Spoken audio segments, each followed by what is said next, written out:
皆さんこんにちは。ブゲイド結びのゆいです。 Hi everyone, I'm ゆい。皆さん、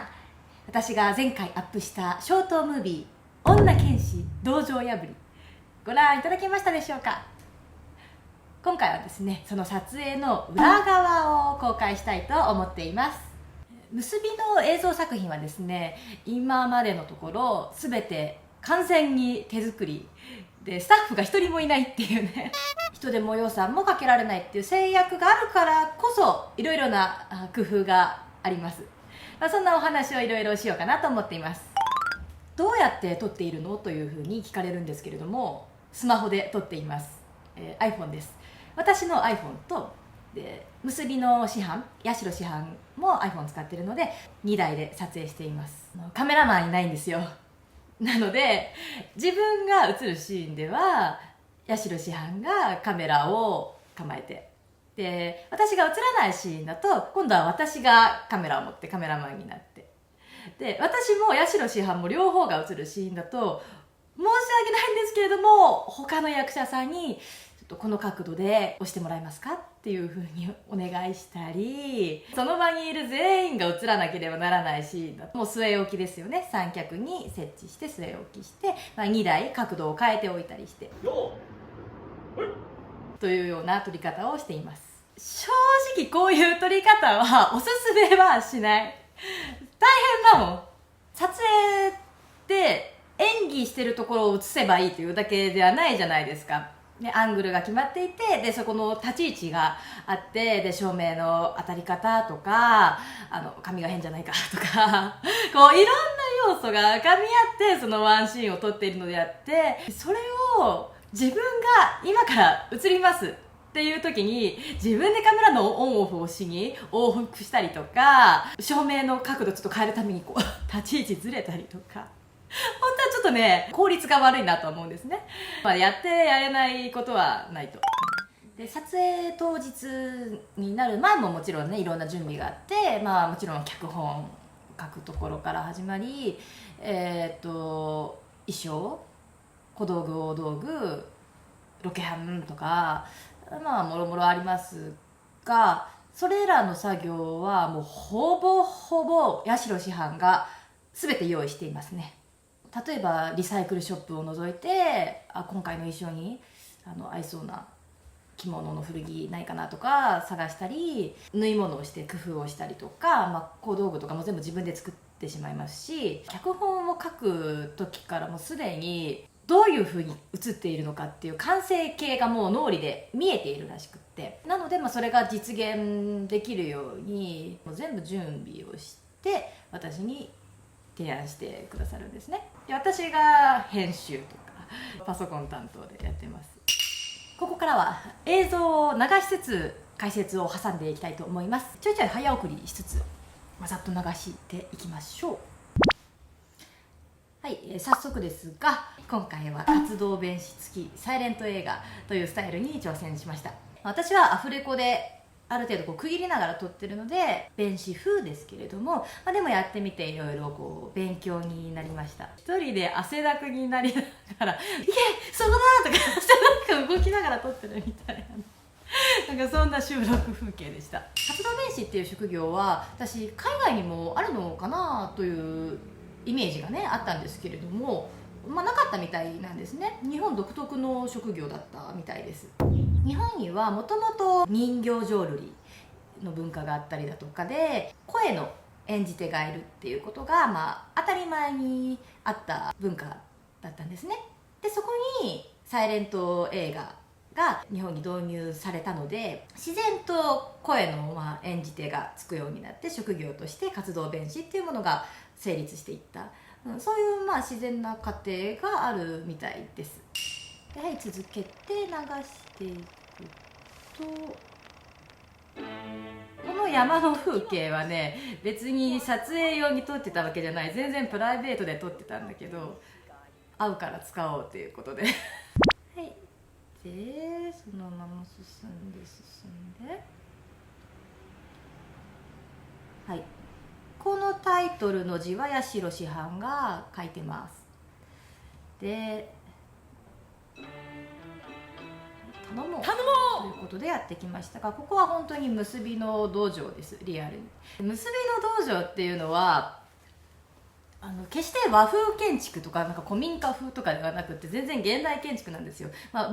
分和風の装飾がしてあるけれども、なので撮影も結構制約があって、もうカメラアングルとか、もうちょっとずらすともう冷蔵庫映っちゃうみたいな、なんかそういうギリギリのところで撮影してました。でいろいろ工夫してて、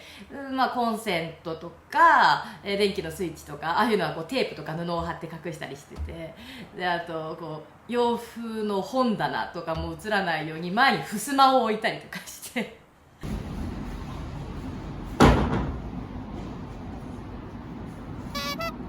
なんとか撮ってましたただどんなに隠したところであらはどうしても映像中でも見えてしまうと思うんですけれども、ただ今回はサイレント映画すごく古いスタイルにしたので、あえて画質をこう汚せたんですね、エフェクトかけて。なので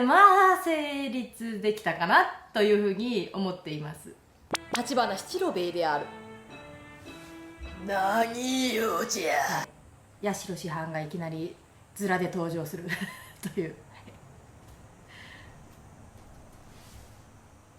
で、道場の中のシーンですね。今ではうち弟子たちが稽古に汗をかいてい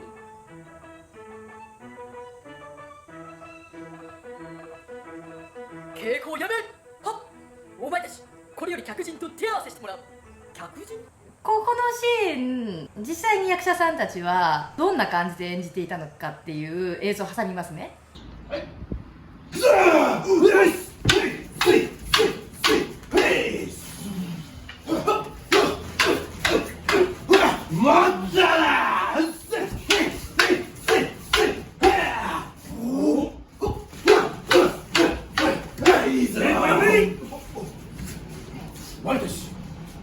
客人と手合わせしてもらう。客人という感じでした。音は使わないですっていうことが最初から分かった上でも、こういう風に全力のエネルギーを出してくださるから映像で見た時にも面白い仕上がりになっているんですね。2人ともアクションができる俳優さんなんですね。で本当にありがたかったなと思って、愚鈍な俳優は愚鈍な役を演じることができないっていう風に言われるんですね。俳優自身の高い能力、鋭敏な感性をもってして愚鈍な役を見事に演じるものだっていう。だからこうチャップリンだとかね、ちょっと抜けたようなキャラクターでも素晴らしいキャラクターになってるわけじゃないですか。本当にセンスのいい方々に出ていただいたので感謝しています。続きを見ていきましょう。やすけ、こやつと手合わせしてやれ。それか女子だからといって手を抜くれないぞ。はっ、こんな小娘一人いないよ。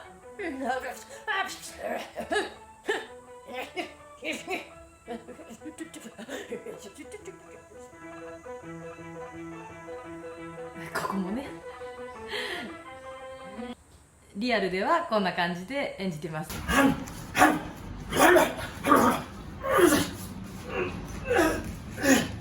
よし、はい、ああ、軽い、ああ、よし。振り向かないでやってください。はい。こう今ね、振り向くまでやってくださいって八代師範が指示出してましたよね。こうサイレント映画だから音使わないから、撮ってる最中なのに指示ができるっていう。いざ。よー、へい、あっさり足を払われたやすけ。ここもね。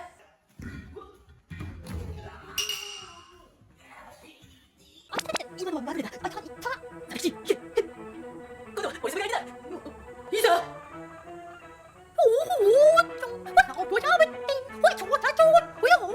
コメント欄でさ、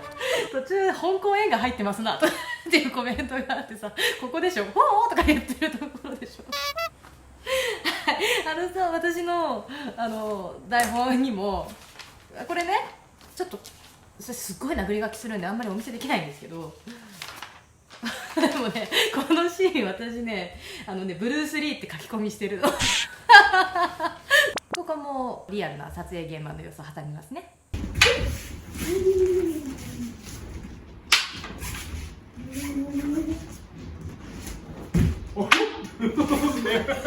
こういろんな動きをね試してくださってるので、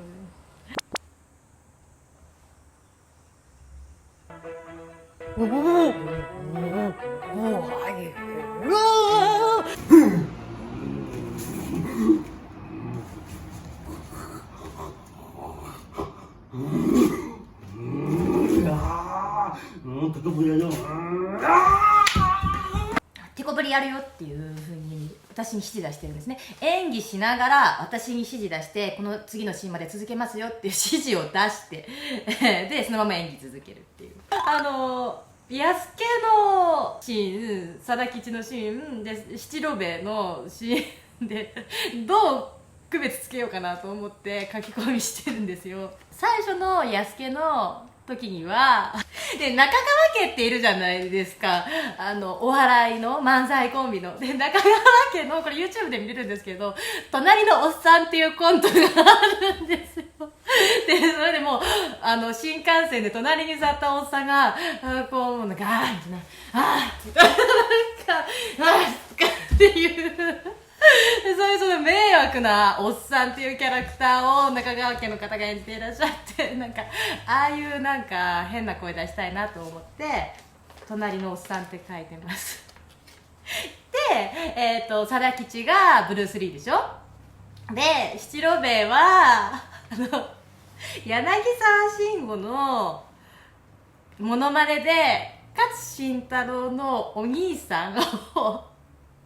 演じるモノマネがあるんですね。なんかですでに「おおおお」とかって震えてるみたいなそれで YouTube であるからよかったら見てみてください。なんか意味わかんないはい、次いきます。やっぱりあっさりすんなりこれがしまった。じゃじゃーん、これみたい。大丈夫ですか？どんなはったり3人組である。はったり、やっぱりあっさりすんなり決まったではったり韻を踏んでますよ。ラップです。しかし切羽詰まった男たち、何やら耳打ちしている。切羽詰まった男たちっていう言葉使ってますけれども、これねあえて入れた言葉で、この映像作品中に私刀にまつわる慣用句っていうのをいくつか使ってるんですよ。気づいてました？で切羽詰まるっていう言葉もそのうちの一つで、切羽っていうのはこの部分のことなんですね。そこが詰まって刀がもう抜けないっていう状態、そこから来てる言葉です。はい、次で王先生と言って王先生を呼ぶんですね。はい、里江登場。里江も、女優さんでアクションができる人で、結びで武道も稽古しています。私は当道場師範立花里江と申す。お手合わせいたそう。はい。私は当道場師範立花里江と申す。お手合わせいたそう。今回2人ともこう強い女性を表しています。ただタイプが違って、こう千代の、私が演じた千代の役の方はこう野良犬みたいなで里江の方はこう血統書付きの由緒正しい犬ですみたいな教養ある、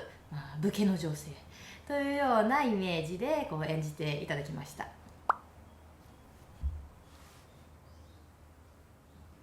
けー、そこだー、いけー、そこだ、いやー、ダメだ、そうじゃないか。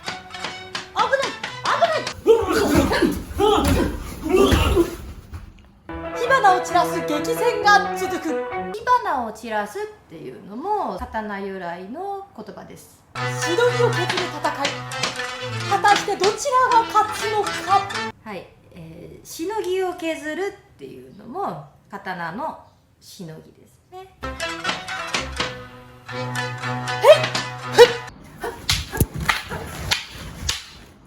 もう思いっきりぶつかってますよねスレスレで撮ってる。文句はあるまいな。ダメダメダメダメダメ、それだけはご勘弁を。もう何もできなかった。商売できない。あ、千代看板を担いで去っていくっていうのを、本当はここまでで脚本は終わってたんですけれども、こう師範が後になってからちょっとシーン付け出すぞということで付け出されたシーンがこちら。このシーンがあるとないとじゃね、全然作品の印象変わってくるなと思うので、付け加えてよかったなというね、思いました。はい、というわけで解説終わり皆さんいかがでしたでしょうか。今回の作品っていうのは娯楽作品なんですけれども、その中で女性の凛とした強さ、女性のバーっていうものを描いていたりします。またその男性はね、もうコミカルな役に徹してくださっていて、もうそれこそ本当にセンスと能力がなければできないことなので、そういう役柄に徹してこの作品を素晴らしく成立させてくれたっていうことに感謝しています。また次の動画でお会いしましょう。See you soon!